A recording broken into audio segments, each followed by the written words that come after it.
नमस्कार दोस्तों, स्वागत है आप सभी के एजुकेशन के 86 में। दोस्तों, भूगोल के इस 15वें दिन की क्लास में हम बात करेंगे भारत की प्रमुख नदियां और उसके उद्गम स्थल के बारे में।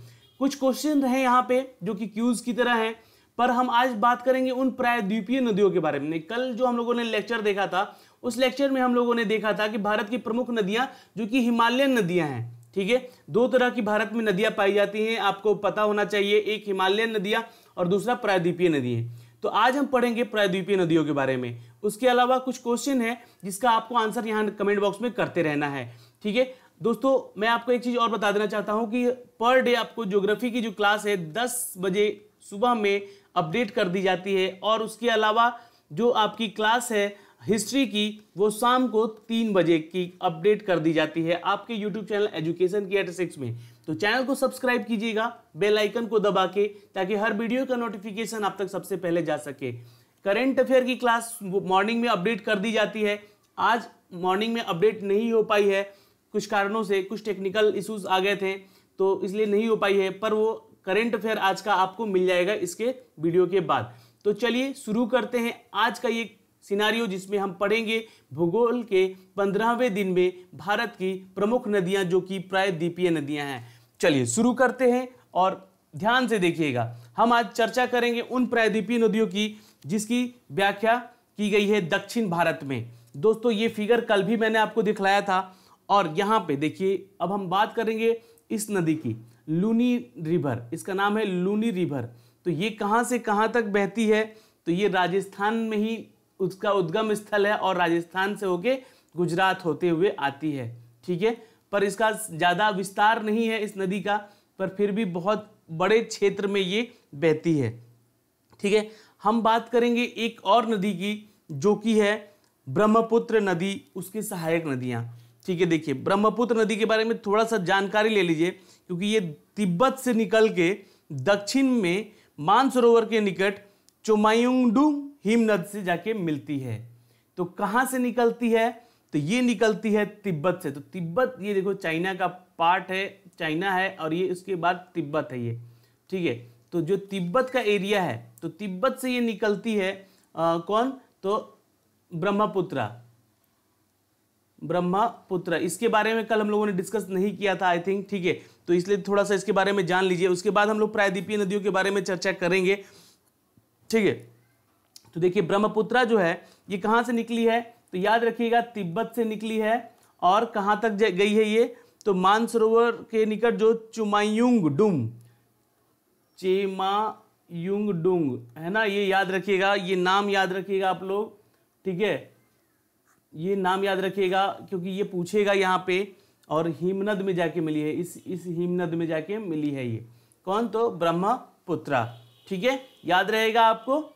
चलिए, इसकी लंबाई अगर कोई पूछ दे आपसे कि ब्रह्मपुत्र नदी की लंबाई कितनी है, तो लिखिएगा 2900, जो कि 2900 किलोमीटर है टोटल, है ना, टोटल है। बट भारत में इसकी लंबाई अगर पूछे तो आपको बताना होगा 960 किलोमीटर इसकी इंडिया में लंबाई है। इन सब चीज़ों को नोट कीजिएगा, ये वैसे कल मैं आपको क्यूज में पूछूंगा। ठीक है, क्यूज दूंगा इसके लिए। और इसका जो जल ग्रहण क्षेत्र है इसका 2,40,000 वर्ग स्क्वायर। ठीक है, तो ये याद रखिएगा, थोड़ा सा इंपॉर्टेंट है। जल ग्रहण क्षेत्र के बारे में भी पूछता है। और देखिए इसके बारे में थोड़ी सी जानकारी और ले लीजिए, क्योंकि ब्रह्मपुत्र जो है ये सहायक नदियों में से बहुत फेमस है, इसलिए मैं आपको इसको थोड़ी जानकारी देना चाहूँगा कि जो इसकी दाईं सहायक नदियाँ हैं वो सुबनसिरी है, मानस है। कौन है? तो सुबनसिरी और मानस। याद रखिएगा, इंपॉर्टेंट है ये। क्वेश्चन आ सकता है एग्जाम में कि ब्रह्मपुत्र की सहायक नदियां कौन कौन है। तो ये दोनों हैं राइट साइड की इनकी। ठीक है, और बाएं की हम बात कर ले, बाएं सहायक नदियों के बारे में, तो बहुत सारी नदियां हैं, जैसे कि दिबांग है, लोहित है, धनसिरी है, कपिली है। और यह जो है तिब्बत से भारत और बांग्लादेश से प्रवाहित होती हुई। तो आप देख सकते हैं कि बांग्लादेश कहाँ है, तो ये बांग्लादेश का क्षेत्र है। और ये तिब्बत से निकलते हुए ये जो वैली देख रहे हैं आप, ये देखिए, ये लाइन में देख रहा हूँ, ये होते हुए आप मेघालय नहीं, वेस्ट बंगाल भी नहीं जाती है ये नदी। ये नदी है आपकी असम भारत में कहाँ कहाँ है, तो यहाँ ध्यान दीजिएगा, यहाँ से निकले ही तिब्बत के क्षेत्र से, और ये अरुणाचल होते हुए, असम होते हुए मेघालय नहीं जाती है ये नदी, और आपको बता दें कि सीधे बंगाल की खाड़ी में आके यहाँ मिलती है। ठीक है, तो तिब्बत, भारत और बांग्लादेश से प्रभावित होती है ये नदी, और यह विश्व की सबसे बड़ा डेल्टा बनाती है।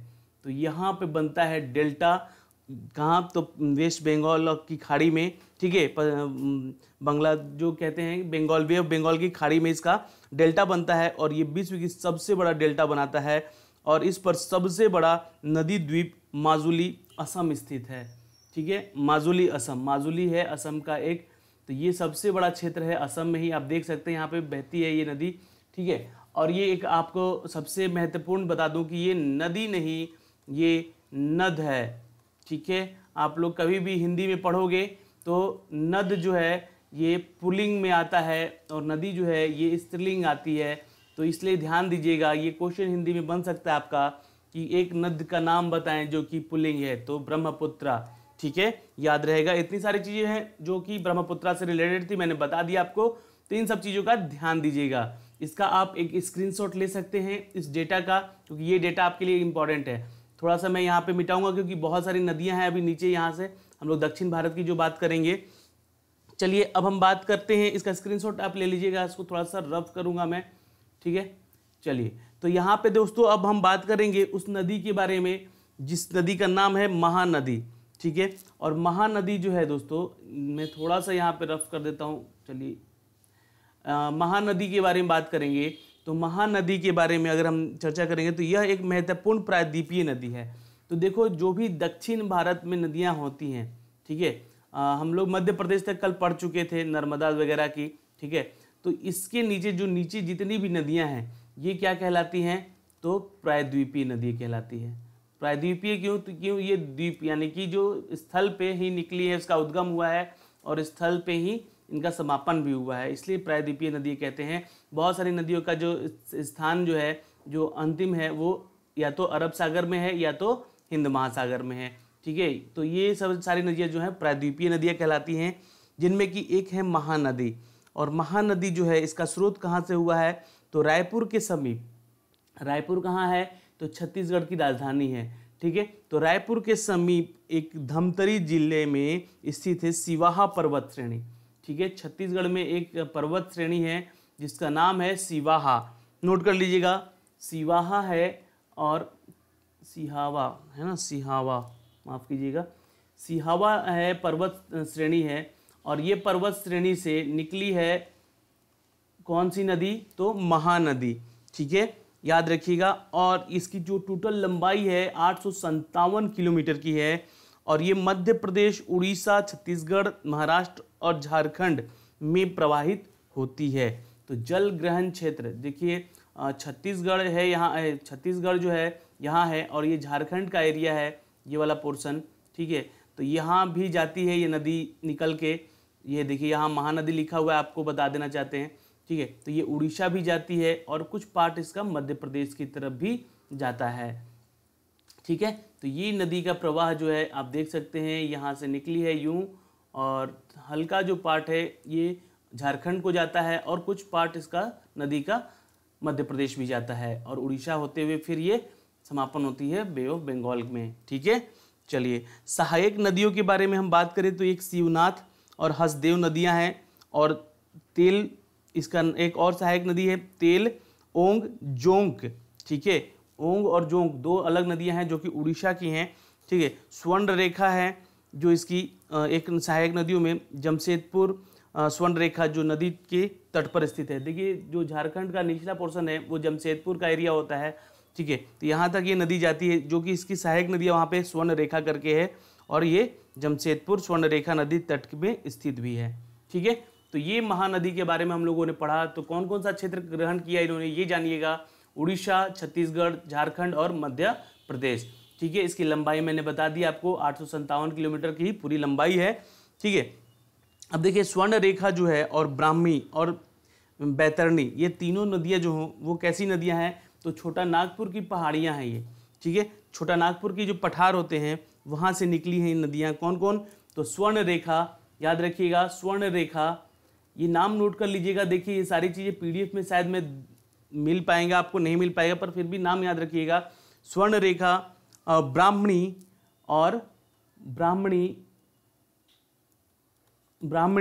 और बैतरणी, है ना, बैतरणी।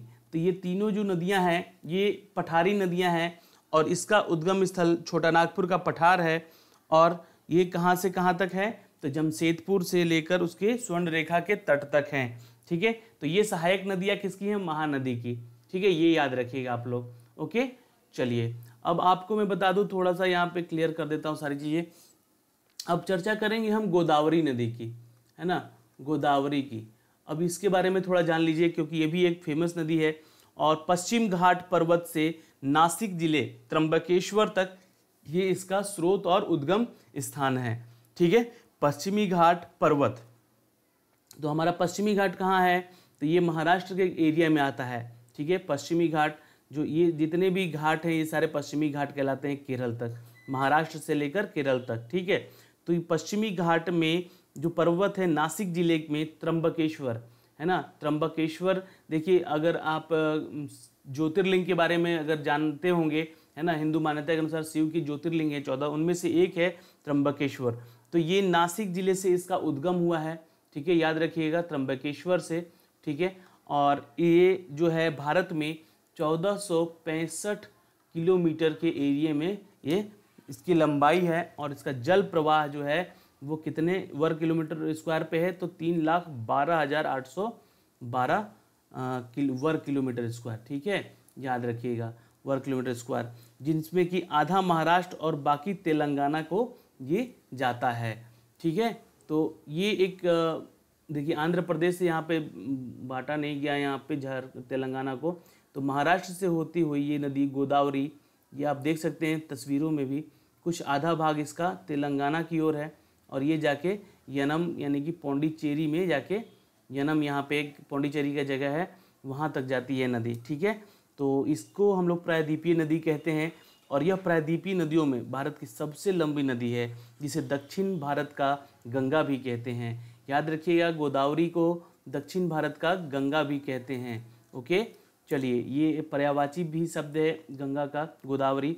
ठीक है, और दूसरी चीज़ बता दें इसके बारे में कि जो इसकी सहायक नदियां हैं उनमें कि पेनगंगा, नाम नोट कर लीजिएगा, पेनगंगा और पेनगंगा, वृधा, इंद्रावती और मंजरा है।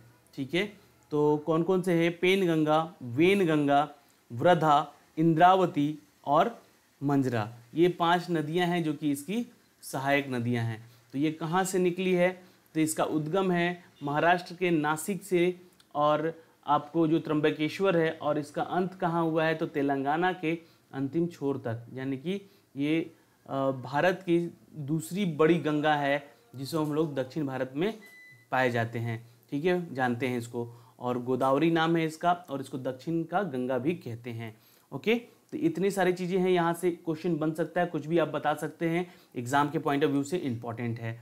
चलिए, एक नदी है दोस्तों कृष्णा नदी, उसको नोट कर लीजिएगा। कृष्णा नदी के बारे में थोड़ा सा जो डेटा है कि ये पूरब की ओर से बहने वाली दूसरी सबसे बड़ी नदी है, जिसका हम लोग जानते हैं कृष्णा नदी के नाम से।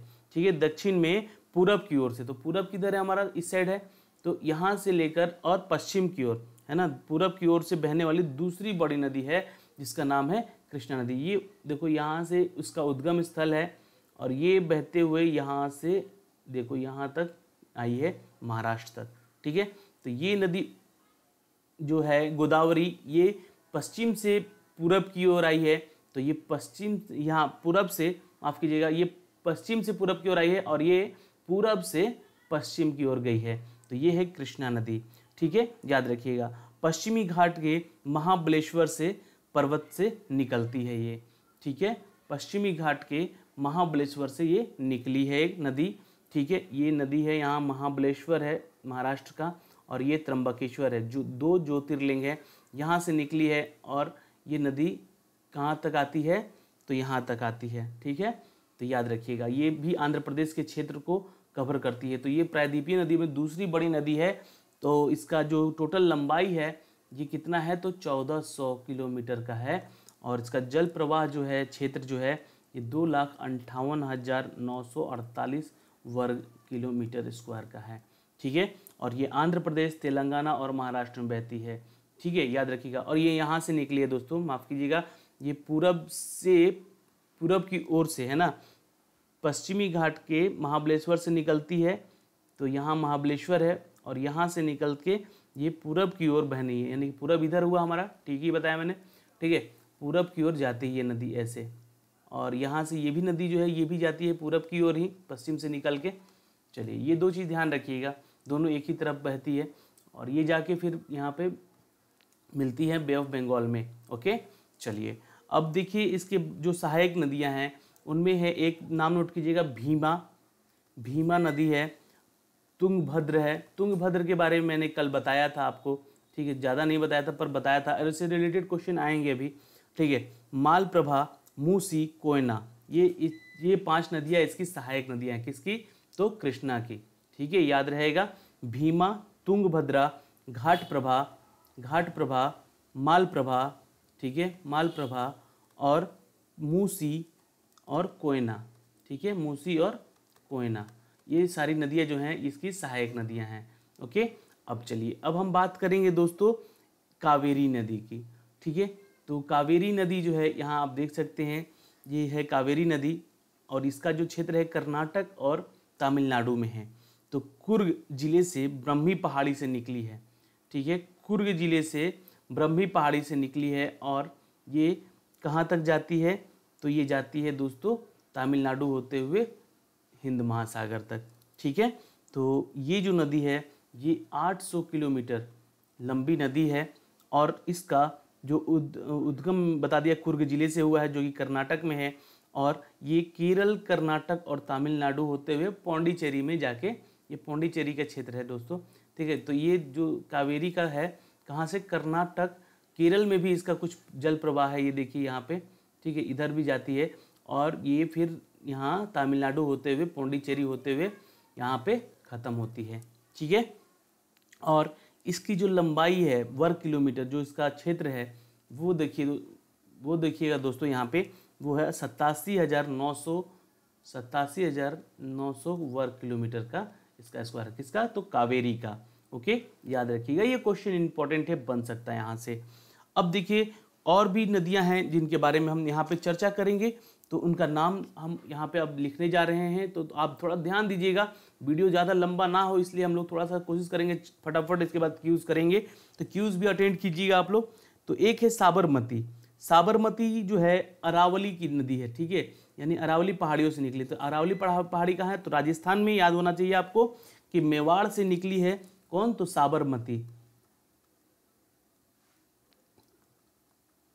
ठीक है, तो इसकी लंबाई 300 किलोमीटर है, ज़्यादा बड़ी नहीं है, और यह नदी खंबात की खाड़ी से निकली है और इसकी सहायक नदियां जो हैं हमथी, सेई और हरनौ है। ठीक है, दूसरी है नदी यहाँ पे माही। ठीक है, माही जो है मध्य प्रदेश के धार जिले से निकली है। ये छोटी छोटी नदियां हैं दोस्तों, इसके बारे में थोड़ा सा जल्दी डिटेल करेंगे, और ये 580 किलोमीटर में बहती है। ठीक है, और यह जो माही है ये बजाज सागर एवं कड़ाना बांध बनाती है। ठीक है, ये आगे जाके, तो ये मध्य प्रदेश की नदी है। नर्मदा भी मध्य प्रदेश की नदी है, जो कि अमरकंटक के पठार से निकली है। ठीक है, अमरकंटक है ना, यहाँ से देखिए क्वेश्चन याद करने का तरीका है, अमरकंट से निकली है रेवा। कहते एक कवि हैं, वो कहते हैं कि अमरकंट से निकली है रेवा। तो एक तो नदी निकली है रेवा, और एक नदी निकली है नर्मदा, और तीसरी नदी जो निकली यहाँ से सोन, जो कि बिहार होते हुए गंगा को जाके मिलती है। ठीक है, अब देखिए यहाँ पे इस नदी की जो लंबाई है, यानी कि नर्मदा की, वो 1312 किलोमीटर की लंबाई है इसकी। ठीक है, और इसकी सहायक नदियों में बहुत सारी नदियाँ हैं, जैसे कि तवा है, बरान है, हिरन है। ठीक है, और भी नदियाँ हैं जिसके बारे में चर्चा की गई है, पर ये जो फेमस है यही नाम बता दूँ। ठीक है, एक इसके बारे में बता दूं कि दुग्धार, सहस्त्रधारा, धुआंधार आदि जलप्रपात इसके जरिए निकले हैं नर्मदा के चलते। ठीक है, और विंध्य एवं सतपुड़ा के पर्वत के बीच भ्रंश घाटी का भी निर्माण किया है नर्मदा नदी ने। ओके, तो ये सारी चीज़ें हैं। देखो नर्मदा नदी यहाँ से आप देख सकते हैं अमरकंटक से निकली है और ये जाके गुजरात की ओर बहती है। ठीक है, गुजरात होते हुए ये अरब सागर में जाके गिरती है। ठीक है, इतना ध्यान रखिएगा। एक है ताप्ती और ताप्ती, जिसको हम लोग ताप्ती कहते हैं या तापी कहें, एक ही बात है। तो तापी नदी जो है ये भी निकली है दोस्तों यहाँ से, और ये मध्य प्रदेश से होके ये जो है अरब सागर में जाके गिरती है। तो तापी नदी जो है ये कहाँ से, मध्य प्रदेश के बैतूल जिले से निकली है, और ये मुल्तई नामक जिले है बैतूल में, वहाँ से निकली है, और 724 किलोमीटर की इसका क्षेत्र है। ये ध्यान रखिएगा, हम किलोमीटर क्यों बता रहे हैं, क्योंकि लंबाई पूछता है एग्जाम में, है ना, तो यहाँ से ध्यान रखिएगा। और ये कहाँ से निकलती है, तो देखिए कहाँ कैसे जाती है, तो सतपुड़ा और अजंता की श्रेणियों, अजंता की श्रेणी कहाँ, तो महाराष्ट्र में है, तो यानी कि ताप्ती जो नदी है वो महाराष्ट्र में भी इसका कुछ पार्ट है, तो याद रखिएगा। ये फिगर जो है ना आप सेव कर लीजिएगा, इसमें सारी चीज़ें आपको दिख जाएंगी, है ना। इस फिगर को मैं दे दूंगा आपको टेलीग्राम में, वहाँ से जाके आप टेलीग्राम से डाउनलोड कर सकते हैं। चलिए, अब मुझे लगता है कि जितने जो फेमस नदियाँ थी उन सब के बारे में मैंने आपको बता दिया है। अब जो भी नदी के बारे में अगर छूटता भी है कुछ, तो आप उसको देख लीजिएगा और कमेंट जरूर कीजिएगा, ताकि हम लोग क्यूज में उसको ले सकें। ठीक है, अब यहाँ पे 10 क्वेश्चन है जो कि फटाफट आंसर कीजिएगा, वीडियो ज़्यादा लंबा हो रहा है। ठीक है, तो यहाँ पे हमने आज पढ़ा प्रायद्वीपीय नदियों के बारे में, और कल पढ़े थे हम लोग हिमालयन नदियों के बारे में, जो कि उत्तर भारत में प्रवाहित होने वाली नदियाँ थी। ठीक है, तो चलिए दोस्तों अब शुरू करते हैं क्यूज सेक्शन। और क्यूज जो है आज भी है और कल भी आएगा इसी चैप्टर से रिलेटेड, तो कल हम लोग देखेंगे पार्ट 3 इसका। चलिए, क्यूज का आंसर कीजिएगा। निम्नलिखित में से कौन से प्रदेश में 5 नदियों का समूह है, तो 5 नदियों का समूह कहे जाने वाला जो राज्य है वो दोस्तों है आंसर बी कीजिएगा, पंजाब। आप भी आंसर कमेंट करते रहिएगा। और क्यूज सेक्शन जो अटेंड करना है बहुत इंपॉर्टेंट है, इसका PDF में दे दूंगा टेलीग्राम में, वहां से आप लोग डाउनलोड कर सकते हैं। कावेरी नदी के टापू स्थित रंगानथु पक्षी अभयारण्य जो है, इनमें यदि आप पक्षियों का निरीक्षण कर रहे हैं तो आप इनमें से किस राज्य के होंगे, यानी कि पक्षियों के निरीक्षण करने वाला जो राज्य है वो है दोस्तों कर्नाटक, जहाँ पे वहाँ पे बहुत ही अभयारण्य है, और एक फेमस अभयारण्य है जिसका नाम है रंगाथिथु बर्ड सैंक्चुअरी। ठीक है, तो ये इंपॉर्टेंट क्वेश्चन है, ये कहाँ पे है ये पूछ सकता है एग्जाम में, और ये कावेरी नदी के स्थित है, कावेरी नदी के किनारे स्थित है ये जो टापू है। ओके, रंगाथिथु। अगला क्वेश्चन, दिए गए विकल्पों में कौन सी नदी बंगाल की खाड़ी में नहीं गिरती है, तो देखिए TCS क्वेश्चन ऐसे ही सेट कर रहा है NTPC के लिए, जो भी तैयारी कर रहे हैं आप लोग छात्र, तो वो ध्यान दें यहाँ पे थोड़ा। तो दिए गए विकल्पों में एक नर्मदा है जो कि बे ऑफ बंगाल में नहीं जाती है, क्योंकि ये जाती है अरबियन सागर में। ठीक है, चलिए अगला क्वेश्चन, इनमें से कौन सी नदी है जो कि सबसे लंबी नदी है और नाम बताइए, तो जाहिर सी बात है वो गंगा है। गंगा जो है सबसे लंबी नदी है, और गंगा के बारे में हमने कल भी बताया था कि इसका जो क्षेत्र है ना, गंगा का जो क्षेत्र है वो कितना लंबा है आपको 2525 किलोमीटर। ठीक है, 2525 किलोमीटर का इसका लंबाई है, जो कि 1450 किलोमीटर उत्तर प्रदेश में ही बहती है। ठीक है, ये कल हमने बताया था वीडियो में। ठीक है, और ये इसकी पूरी लंबाई है, ध्यान दीजिएगा। क्वेश्चन नंबर 5 देखिए, भारत के उत्तर प्रदेश राज्य की कौन सी नदी पर रिहंद परियोजना स्थापित किया गया है, तो ये है दोस्तों सी रिहंद नदी के रिवर के ऊपर। तो रिहंद नदी कहाँ है, तो ये है मध्य प्रदेश से। ठीक है, क्वेश्चन नंबर 6, रिहंद बांध भी दोस्तों, जिसके चलते बहुत सारी सहायक नदियां निकली हैं उसकी, याद रखिएगा, उसके बारे में हम चर्चा करेंगे क्यूज में आगे। एंजिल जलप्रपात किस नदी पर स्थित है, तो एंजिल जो है जलप्रपात वो स्थित है कोरिन नदी के ऊपर। ठीक है, कोरोनी नदी के ऊपर। अगला क्वेश्चन देखें, बोयोमा जलप्रपात किस नदी पर स्थित है, तो आंसर है डी यहाँ पे जैर। ठीक है, नोट कर लीजिएगा, ये इंपॉर्टेंट क्वेश्चन है, ये थोड़ा सा बाहर का है ना, ये गलती से क्वेश्चन आ गया है। हम लोग विश्व की नदियों के बारे में भी पढ़ेंगे, पर अभी भारत की नदियों के बारे में हम लोगों ने पढ़ा है, उसके से रिलेटेड क्वेश्चन रहेंगे। और कल भी आपका क्यूज होगा जिसमें हम पढ़ेंगे भारत की प्रमुख नदियां और उसके जलप्रपात, और उसके बांध से भी रिलेटेड होगा क्वेश्चन, और उसका उद्गम स्थल से भी। क्वेश्चन नंबर 8, यहाँ पे बताया गया है कि निम्नलिखित में से किस नदी का उद्गम भारत में होता है तथा भारत में ही समाप्त हो जाता है, तो आंसर नोट कीजिएगा, इट्स अ डी चंबल। जी हाँ, चंबल जो है ये मध्य प्रदेश की घाटी से निकली है, और इसका जो अंत है वो हो जाता है दोस्तों उत्तर प्रदेश के कुछ क्षेत्र में आके, ठीक है। पर जो ब्रह्मपुत्र है ये देखिए तिब्बत से निकल के बे ऑफ बंगाल जाती है भारत होते हुए।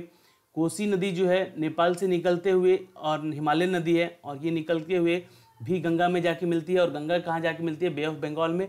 बस एक चंबल है इसमें जो कि भारत में ही इसका ओरिजिनेट है और ये भारत में ही समाप्त भी हो जाती है। चलिए, भारत की निम्न में से कौन सी नदी दक्षिण गंगा के रूप में जानी जाती है? तो अभी मैंने बताया आपको आंसर, ये होगा सी, गोदावरी। जी हाँ, गोदावरी जो है भारत की दूसरी गंगा है और बड़ी नदियों में से गंगा के बाद दूसरी बड़ी नदी है, ठीक है, याद रखिएगा। और ये कहाँ से कहाँ तक बहती है? तो मैंने आपको अभी थोड़ी देर पहले बताया है कि कहाँ से कहाँ तक बहती है गोदावरी।